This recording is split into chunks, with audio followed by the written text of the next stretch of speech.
മെലിഞ്ഞു ഇല്ലേ, നല്ലോണം മെലിഞ്ഞു.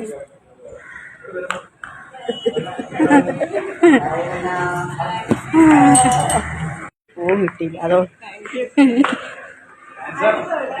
ആദ്യം ഇപ്പൊ വരും, അവിടെ ഉണ്ട് കാറ് പാർക്ക് ചെയ്യാൻ പോലെ. ഇപ്പൊ വരും, എല്ലാരും ഉണ്ട്, ഇപ്പൊ വരും.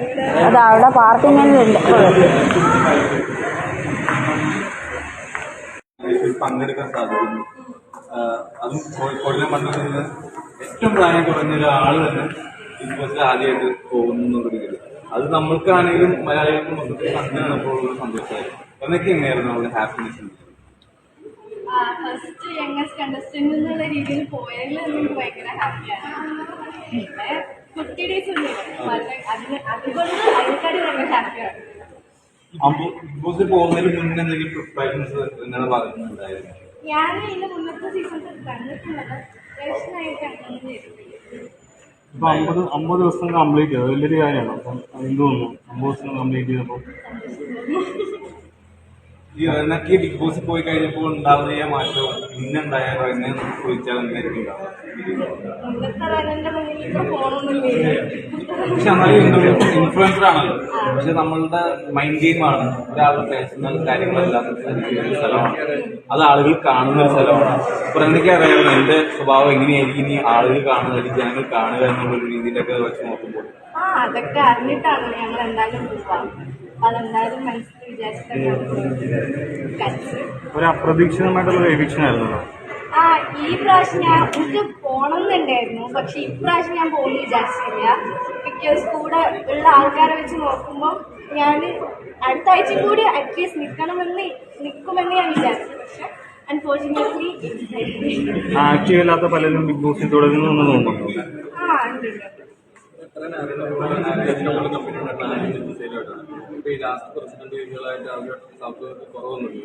അതാണ് പുറത്തുള്ള കാരണം തോന്നുന്നത്. അതൊക്കെ ഞാൻ കുറച്ചുകൊണ്ട് പറയുന്നത് ക്ലിയർ ആയിട്ട് ഞാൻ പറയുന്നത്. എന്നാലും അവരുടെ സൗഹൃദം കുറയ്ക്കാനുള്ള കാരണം ടോപ്പ് 5 എത്താൻ ഒരു 5 മത്സരാർത്ഥികളുടെ പേര് പറഞ്ഞാൽ ആയിട്ട് പറയും. എന്നെ സംബന്ധിച്ച് ബിഗ് ബോസ് റിയാലിറ്റി ഷോ എന്ന് പറയുന്നത് എത്രത്തോളം പ്രയാസകരമായിരുന്നു ജീവിതത്തിൽ, അതിന്റെ അകത്തും പുറത്തു വന്നപ്പോഴും. പ്രയാസമായിട്ടൊന്നും തോന്നിയില്ല. കളിക്കുമ്പോൾ ബുദ്ധിമുട്ടുണ്ടായിരുന്നു, അല്ലാതെ ഭയങ്കര പ്രയാസം അങ്ങനെയൊന്നുമില്ലായിരുന്നു. ഈ 50 ദിവസം തികച്ചെന്ന് പറയുന്നത്, ഈ 50 ദിവസം ഉണ്ടാകുമ്പോൾ തന്നെ ഓരോരോ ദിവസങ്ങൾ കടന്നു പോകുമ്പോൾ ഓരോരോ മാറ്റങ്ങൾ എനിക്ക് കാണുന്നുണ്ടായിരുന്നു. ആദ്യമൊക്കെ എനിക്ക് തന്നെ ഒരു ഡൗട്ടായിരുന്നു, പുറത്ത് എന്തായിരിക്കും ഈ സൗകര്യം പറയുന്നു, നല്ല രീതിയിൽ പോകുന്നു. അപ്പൊ ഇതൊക്കെ മനസ്സിലാക്കിയിരുന്നു. ഒന്നാമത്തെ കാര്യം എന്താ വെച്ചാല് എനിക്ക് ഇത്ര സൗണ്ട് ഉണ്ടെന്ന് ഞാൻ ജിഷിൻ ചേട്ടൻ വന്നപ്പോഴാണ് അറിയാം. വന്ന് പറഞ്ഞതിന് ശേഷമാണ് ഞാൻ മനസ്സിലാക്കുന്നത്. അതുപോലെ മാലാക്ഷേട്ടൻ വന്നിട്ടുണ്ടായിരുന്നു. അപ്പോഴാണ് ഞാൻ മനസ്സിലാക്കുന്നത് ഇതിന്റെ സൗണ്ട് ഭയങ്കര ബോറായിട്ടുണ്ട്. പക്ഷെ ഉള്ളിൽ എങ്ങനെയാണെന്ന് വെച്ചാല് അവിടെയുള്ള എല്ലാവർക്കും ഭയങ്കര സൗണ്ടാണ്. നിങ്ങൾ കേൾക്കുന്ന മൈക്കൂടുള്ള സൗണ്ടാണ്. പക്ഷെ ഫേസ് ടു ഫേസ് സംസാരിക്കുമ്പോൾ ഭയങ്കര എത്ര സൗണ്ട് ഒക്കെ പറഞ്ഞാലും അത് കേൾക്കും. സൗണ്ട് പുറത്തേക്ക് എടുത്ത് പറയുന്നതാണ്. അത് ഇത്ര ചില ആൾക്കാർക്ക് നല്ല കുറെ ആൾക്കാർക്ക് അല്ല അത് ഞാൻ കമന്റൊക്കെ കമന്റ് ഇപ്പൊ റെനയ്ക്ക് സംഭവിക്കാൻ പോകുന്നതായിരിക്കും. നമുക്ക് ഒരുപാട് ബിഗ് ബോസിന്റെ അകത്തുണ്ടായ കുറെ കാര്യങ്ങൾ ചിലപ്പോൾ പുറത്തുനിന്ന് കഴിയുമ്പോൾ പല ആളുകൾക്കും അത് അക്സെപ്റ്റ് ചെയ്യണമെന്നില്ല. എല്ലാവരും നമ്മളെ പോലെ ആയിരിക്കുന്നില്ല, നമ്മൾ ചിന്തിക്കുന്ന പോലെ ആയിരിക്കണമെന്നില്ല. റെനയെ സംബന്ധിച്ച് ആ ബിഗ് ബോസ് വീട്ടില് റെനയോട് ഏറ്റവും അടുത്ത ഒരു സുഹൃത്തും എന്നുള്ള രീതിയിൽ ആരായിരിക്കും കൂടുതൽ അടുത്ത് നിൽക്കാൻ വേണ്ടി നമ്മുടെ ചിന്തകൾക്കൊക്കെ കൂടുതൽ നമ്മളുടെ കുറെ ആൾക്കാരുണ്ട്. പിന്നെ ചേച്ചി അങ്ങനെ കുറെ ആൾക്കാരായിട്ട് നല്ല കമ്പനിയുണ്ട്. എല്ലാവരും ആയിട്ട് അങ്ങനെ ആരോടും അങ്ങനെ വ്യക്തിപരമായിട്ടുള്ള പ്രശ്നമില്ല. എല്ലാവരും നല്ല ഫ്രണ്ട്ലിയാണ്. ഈ എവിക്ഷൻ പല ബിഗ് ബോസ് എവിക്ഷൻസ് നമ്മൾ കാണാറുണ്ട്, അതുപോലെ തന്നെ വൈൽഡ് കാർഡ് എൻട്രീസ് വരുന്നത് കാണാറുണ്ട്. പക്ഷെ ബിഗ് ബോസ് ചരിത്രത്തിൽ ആദ്യമായിട്ടായിരിക്കും ഒരു വൈൽഡ് കാർഡ് എൻട്രി, മസ്താനി എന്ന് പറഞ്ഞൊരു വൈൽഡ് കാർഡ് എൻട്രി നമ്മുടെ പേഴ്സണൽ കാര്യം എടുത്തിട്ട് നമ്മളുടെ അകത്ത് സംസാരിക്കുന്ന രീതി, അത് പുറത്ത് നല്ല രീതിയിൽ ചർച്ചയായ ആൾക്ക് ഇപ്പോഴും സൈബർ ബുള്ളിങ് ഏറ്റുവാക്കിക്കൊണ്ടിരിക്കുകയാണ്. അപ്പോൾ ഒരു രീതിയിൽ ആള് ചെയ്തത് തെറ്റാണെന്ന് എപ്പോഴും അംഗീകരിച്ചിട്ടില്ല ഓൾറെഡി തന്നെ. അപ്പൊ ആളുടെ ഗെയിമൊക്കെ നമുക്ക് പുറത്തു നിന്ന് കണ്ടപ്പോഴായാലും അകത്ത് നിന്ന് പ്രേക്ഷകർ കണ്ടപ്പോഴായാലും എവിക്ഷന്റെ സമയത്ത് കയ്യടികൾ തന്നെയായിരുന്നു. അപ്പൊ മസ്താനിയുടെ ഗെയിം എന്ന് പറയുന്ന രീതിയിൽ തന്നെ ഒരുപാട് അനുഭവിച്ച ഒരാളെന്നുള്ള രീതിയിൽ റെനയ്ക്ക് എന്താണ് മസ്താനിനെ കുറിച്ച് സംസാരിക്കുന്നത്? സംഭവം എന്താ വെച്ചാൽ ഞാൻ എന്താണ് ഉള്ളിലത്തെ എന്തൊക്കെ പുറത്ത് പോയെന്നോ ഒന്നും ഞാൻ കണ്ടിട്ടില്ല. അപ്പൊ അത് കാണാതെ എങ്ങനെ ജഡ്ജ് അത് ശരിയല്ല. അപ്പം ഒരാളെ കുറിച്ച് പുറത്ത് ഞാൻ പറയുന്നത് പേഴ്സണൽ ഒരാൾക്കാണ് അതാണ് ടീമായിരിക്കാം പേഴ്സണൽ അറ്റാക്ക് ചെയ്യുന്നത്. അതുകൊണ്ടാണല്ലോ ഈ അതിനെ വീട്ടിൽ കയറ്റാൻ കൂടുതലാണ് ലക്ഷ്മി പറഞ്ഞാണ് ചോദിക്കുന്നത്.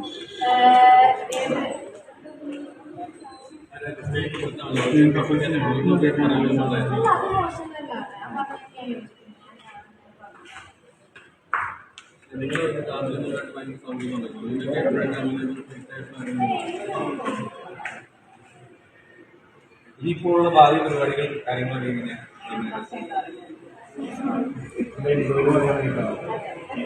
ആലിബിനെ മിസ് ചെയ്തിരുന്നോ?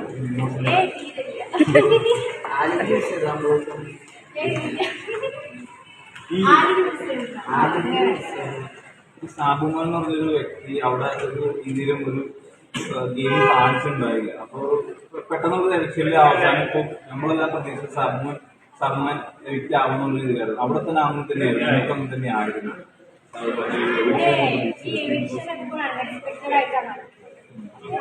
നമ്മൾ വിചാരിക്കാത്ത ആൾക്കാരാണ്.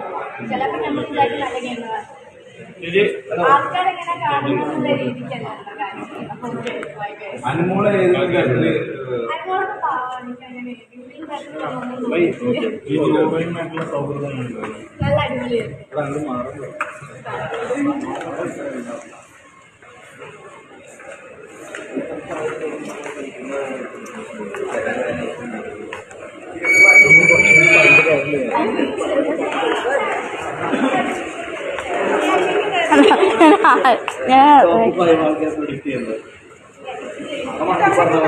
ഇവിടെയാണ് മോളെ അവിടെ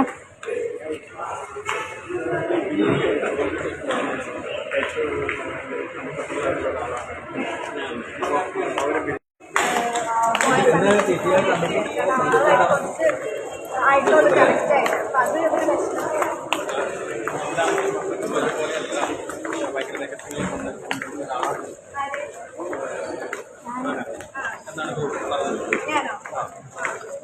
ഒരു രാജിന്റെ ഒരു ആക്ടിവിറ്റി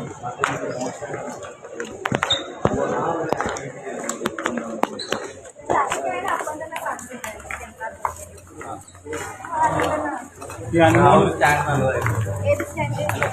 എടുത്തൊരു സ്റ്റാൻഡ് പക്ഷെ ഒരു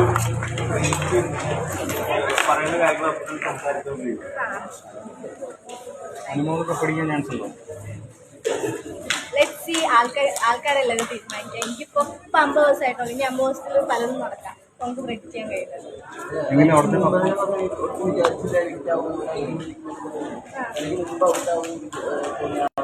അവിടെ സ്റ്റേഡിയം കളിക്കുന്ന രണ്ടുമല്ല 3-4 പേരൊക്കെ ഉണ്ട്. അവർ എഴുതുന്നു ഞാൻ വിചാരിച്ചു. സോറി വിട്ടായില്ല. ഞാനങ്ങനെ പേരെടുത്ത് പറയുന്നില്ല. എന്നിട്ട് നിങ്ങളെ ഗെയിമാണല്ലോ എന്നെക്കാട്ടിൽ കൂടുതൽ നിങ്ങളല്ല കാണുന്നത്. അപ്പൊ അങ്ങനെ മനസ്സിലാവില്ലേ. ഒരു റീ എൻട്രി കിട്ടിയാൽ പോവാം ബിഗ് ബോസിലേക്ക്. ആലോചിക്കണം. വന്നപ്പോഴേ കുറച്ച് ഭയങ്കരമായിട്ട് ലക്ഷ്മിനെ മാത്രം അറ്റാക്ക് ചെയ്തിട്ടുള്ള എനിക്ക് എന്താ തോന്നി? അത് 6 ഗെയിം. അപ്പം റിയാസിന് ലക്ഷ്മി അറ്റാക്ക് ചെയ്യാൻ തോന്നി. റിയാസ് അറ്റാക്ക് ചെയ്ത് ലക്ഷ്മി ആയിട്ടുള്ള തിരിച്ചും പ്രതികരിച്ച് അപ്പൊ അതൊരു തമ്മിലുള്ള ഗെയിം. ഞാനായിട്ട് വലിയ ബുദ്ധിമുട്ടൊന്നും ഇല്ലായിരുന്നു. എല്ലാവരും പെട്ടെന്ന്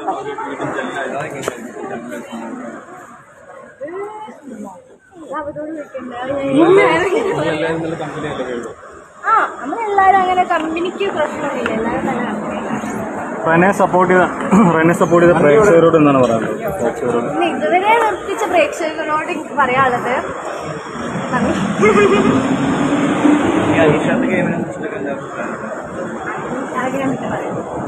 റെനയുടെ കോസ്റ്റ്യൂം ഭയങ്കര രസമായിരുന്നു. ശരിക്കും അതെ, ഇഷ്ടപ്പെട്ടു. എന്തൊക്കെ കമന്റ് ഉണ്ടായിരുന്നല്ലോ. പ്ലാസ്റ്റിക് ഞാൻ പറഞ്ഞതാ. എനിക്ക് ഇഷ്ടപ്പെട്ട്. അതെ, ഇഷ്ടം നമ്മളുടെ ഒരു ഇഷ്ടമാണല്ലോ. അതെ അതെ, നമ്മളെ സ്റ്റൈലാണല്ലോ നമ്മള് റെപ്രസെന്റ് ചെയ്യുന്നത്. ഈ പിടി പോലെ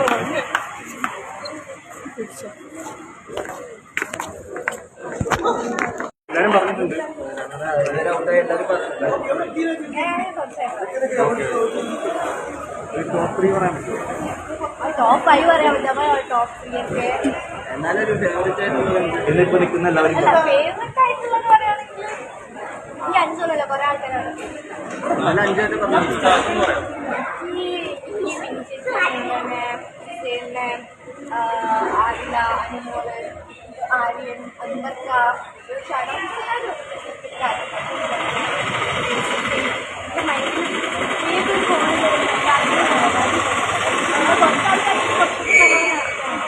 എല്ലാവരും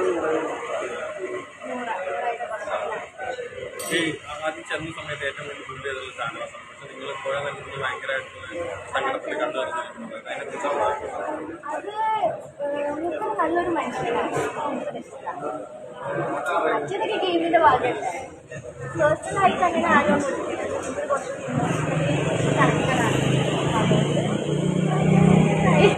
ഓണമായിട്ടൊന്നും അന്വേഷിക്കുന്നത്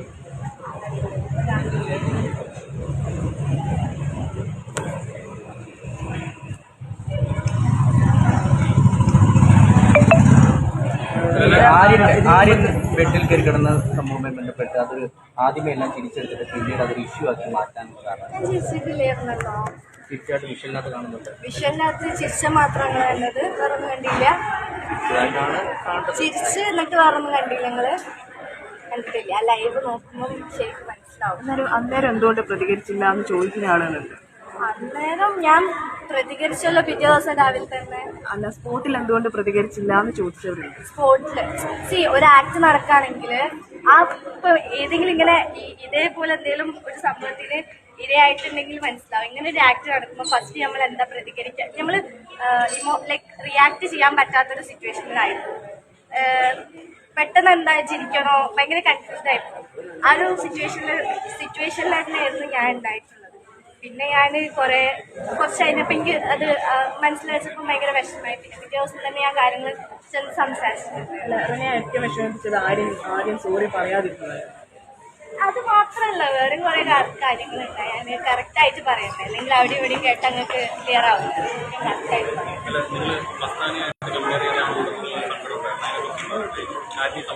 അതെ, ഞാൻ കറക്റ്റായിട്ട് പറഞ്ഞല്ലോ എന്ന് മനസ്സിലായത്. പിന്നെ നിങ്ങൾ അവിടെ ഇവിടെ കേട്ടു. മസ്താനി 7 വർഷമായിട്ട് കമന്റ്സ് ഇങ്ങോട്ട് എന്തായിരുന്നു അതിൻ്റെ എനിക്ക് തോന്നിയ ഞാൻ മസ്താനെ പ്രതികരിച്ചില്ല. അപ്പൊ അതിന് മനസ്സിലായിക്കൂടെ മസ്താനെ എത്രത്തോളം ഹേർട്ടാക്കിയിട്ടുണ്ട്. ആദ്യം മിണ്ടാതിരുന്ന നൂറ ഇപ്പൊ ഭയങ്കര ആക്റ്റീവായിട്ടുണ്ട്. ആദ്യം റെന്നെ കരയിക്കുക വരെ ചെയ്തു. എന്ത് തോന്നുന്നു നൂറേനെ ഇപ്പോഴത്തെ ഒരു ഗെയിം കാണുമ്പോൾ? നല്ല ഗെയിം തന്നെ. നമ്മള് ഫസ്റ്റ് ഇങ്ങനെ ആക്റ്റീവ് അല്ലാന്ന് പറഞ്ഞ് മാറ്റി നിർത്തുമ്പം പിന്നെ ആക്റ്റീവായി കാണിച്ചു കൊടുക്കുന്നതല്ലേ ശരിക്കത്തെ ഒരു ഗെയിമർ എന്ന് പറയുന്നത്. നല്ല കാര്യം തന്നെ. ഈ ഹോട്ടൽ ടാസ്ക് ആണോ എൻജോയ്മെന്റ് കാണാൻ ഹോട്ടൽ ടാസ്ക് ഇല്ല, ഞാൻ പ്രേക്ഷകരുടെ അതെ അതന്നെ ഈ പ്രായത്തിൽ ഞാൻ ബിഗ് ബോസിൽ വന്നത് തന്നെ വലിയ കാര്യം. നീല് കൂടുതൽ വലിയ കിട്ടാനില്ല. പക്ഷേ ആദ്യ സമയങ്ങളൊക്കെ നല്ല അഗ്രസീവായിട്ട് പെർഫോം ചെയ്തിരുന്ന ടോപ്പ് 5 ഉണ്ടാകുന്നവർ പ്രിഡിക്റ്റ് ചെയ്ത ഒരാളാണ്.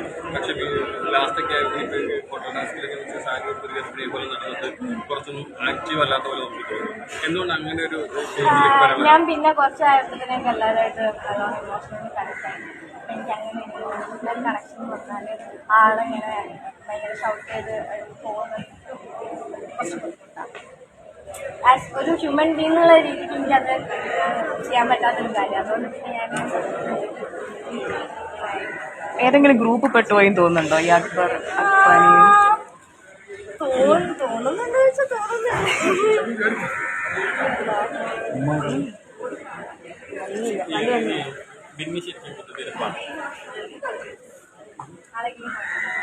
എന്തായിക്കോട്ടെ, ഇപ്പൊ ആണെങ്കിൽ അവിടെ ചെയ്യാത്ത ആൾക്കാരുണ്ട്. അതെല്ലാവരും മാത്രമല്ല പിന്നീട് കുത്തിത്തിരിപ്പ് കുറച്ച് ഹൈലൈറ്റ് ചെയ്ത് പറയുന്നത് അല്ല കുത്തിരിപ്പ് പറയുന്ന ആളുകൾ തന്നെയാണ് പിന്നീട് ഹൈലൈറ്റ് ചെയ്തിട്ട് കുത്തിരിപ്പൊന്ന് വിളിച്ച് പാട്ട് പാടുന്നതൊക്കെ ചെയ്യുന്നത്. അപ്പൊ അതിനെക്കുറിച്ച് എവിടാ? ഹലോ, എവിടാ?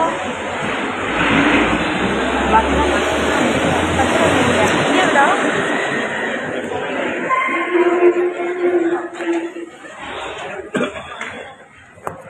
ഞാൻ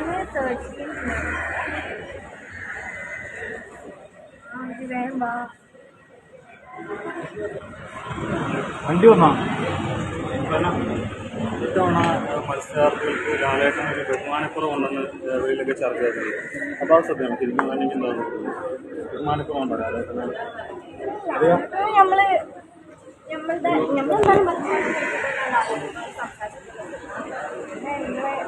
ഇതെന്താ വന്നത് എനിക്കറിയില്ല. അല്ല, ആര്യനും മസ്താനിയൊക്കെ സംസാരിക്കുമ്പോൾ കുട്ടിയുടെ വാക്കുകൾക്ക് വില കൊടുക്കാത്ത രീതിയിൽ സംസാരിക്കുന്നത് പലപ്പോഴും പറയുന്നുണ്ട്. അല്ല, അത് അതിനുശേഷം നിങ്ങൾ തന്നെ ചോദ്യം ചെയ്യാറുണ്ട്, എന്തിനാണ് അങ്ങനെ സംസാരിക്കുന്നത് എല്ലാവരും. ഇപ്പൊ ഞാൻ നേരത്തെ ചോദിച്ചതിന് പിന്നെ കുത്തിത്തിരിപ്പാന്ന് പറയുന്ന ആൾക്കാർ തന്നെ നിങ്ങളുമായിട്ട് ഏറ്റവും അവസാനം ഏറ്റവും കൂടുതൽ സൗഹൃദത്തിൽ എല്ലാം കേട്ടുന്നത് ഏറ്റവും സപ്പോർട്ട് ചെയ്ത് ഈ ആര്യന്റെ വിഷയത്തിലടക്കം ഏറ്റവും കൂടുതൽ സപ്പോർട്ട് ചെയ്ത് തന്നെയാണ് പിന്നെയാണ്. പിന്നീനെ കുറിച്ച് ശരിക്കും താങ്കളുടെ അഭിപ്രായത്തിൽ എനിക്ക് സത്യം പറഞ്ഞാൽ ഇഷ്ടമാണ്. നല്ല ആളാണ്, നല്ലൊരു ലിസണറാണ്, ഒരു ഗേൾസ് ഗേളാണ്. ഭക്ഷണം മനസ്സിലാക്കിയിട്ട് ഒരു എല്ലാവരും ഫസ്റ്റ് ഡിപ്ലോമാറ്റിക് എന്ന് വെച്ചിട്ടുണ്ട്. പക്ഷെ ആളാണ് നിലപാട് പറയലുണ്ട് എന്നാണ് ഞാൻ പിന്നെ നല്ലോണം ഒബ്സർവ് ചെയ്യാൻ തുടങ്ങിയപ്പോൾ മനസ്സിലായത്.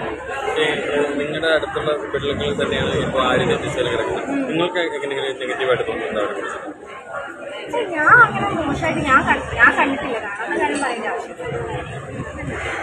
ഈ അനുമോള് അതായത് താങ്കൾ ഔട്ടായതിനു ശേഷം പറഞ്ഞതെന്ന് വെച്ച് കഴിഞ്ഞാൽ എനിക്കൊരു അനിയത്തി കുട്ടിയുണ്ട്, അതേ ഫേസ് കട്ടുള്ള അതേ ആളല്ല, അതുകൊണ്ടാണ് എന്തൊക്കെ പറഞ്ഞാലും നീ പോകുന്നു മാത്രം പറഞ്ഞ് ഒഴിവാക്കി വിടുന്നത്. അനുമോളുമായിട്ട് അവസാനം ഭയങ്കര സൗഹൃദത്തിലായിരുന്നു. അപ്പൊ അതിനെ കുറിച്ച് എന്താണ് പറയുന്നത്? എന്താണ് പെട്ടെന്ന് അവരോടൊരു നേരത്തെ ഏറ്റവും കൂടുതൽ ഫൈറ്റ് നടത്തിയ അനുമോളുമായിട്ടാണ് ജിസയിലായിട്ട് ഫൈറ്റ് നടത്തുന്നത്. അത് അവിടുത്തെ ഗെയിമിന്റെ ഭാഗമായിട്ടാണ് എപ്പോഴും മനസ്സിൽ ഓക്കെ ഇയാൾ ഞാനായിട്ട് ഫൈറ്റ് ചെയ്തുകൊണ്ടിരിക്കുകയാണ്, അപ്പം ഇയാളെ മൈൻഡ് ആക്കരുതെന്ന്. നല്ലത് കണ്ട നല്ലതെന്ന് പറയണം, തെറ്റാണ്ട തെറ്റെന്ന് പറയണം. നല്ലതായി തോന്നി അവിടെ ഫുഡിനാണ് ഏറ്റവും കുറവുണ്ടായിരുന്നത്, പിന്നെ ഡ്രസ്സിനും പിന്നെ അത് കിട്ടി. അപ്പൊ ഈ ഡ്രസ്സ് ഫുഡ് ഉണ്ടാക്കുന്ന പലരും ഉണ്ട്, ജിഷിനുണ്ട്, അനുമോളുണ്ട്, ജിസയിലുണ്ട്. നിങ്ങൾക്ക് റെനയ്ക്ക് ഏറ്റവും കൂടുതൽ ഇഷ്ടപ്പെട്ട ഫുഡ് ആയിരുന്നു? എനിക്ക് അങ്ങനെ അവിടെ ആരും ഉണ്ടാക്കിയാലും നല്ല ടേസ്റ്റാണ്. ജിസയിൽ ഉണ്ടാക്കുന്നത് നോർത്ത് ഇന്ത്യൻ ടേസ്റ്റാണ്. ജിഷിൻചേട്ടൻ ഉണ്ടാക്കുമ്പോൾ നല്ല കോഴിക്കോടൻ ഫുഡിൻ്റെ ഒരു ടേസ്റ്റാണ്. മലബാർ സൈഡിലുള്ള ആ ഒരു ടൈപ്പ് ഫുഡിൻ്റെ ടേസ്റ്റാണ്. അതുപോലാണെങ്കിൽ അനുമോളതായിട്ടുള്ള കഴിക്കുന്നുണ്ട്. എനിക്ക് അങ്ങനെ പ്രത്യേകിച്ച് ഇന്ന ആളുടെ ഫുഡാണ് ഇഷ്ടം അങ്ങനെയൊന്നുമില്ല. അവിടെ എന്ത് കിട്ടിയാലും കഴിക്കും. ഇപ്പൊ റെന പറഞ്ഞാൽ തന്നെ റെനയുടെ ഒരു ഏത്തപ്പഴം പഴം കൊണ്ടുള്ള ഒരു റെസിപ്പി ഉണ്ടായിരുന്നു, അതിനെ കുറിച്ച് എന്താണ് പറയുന്നത്? എല്ലാവരും ചോദിച്ചു.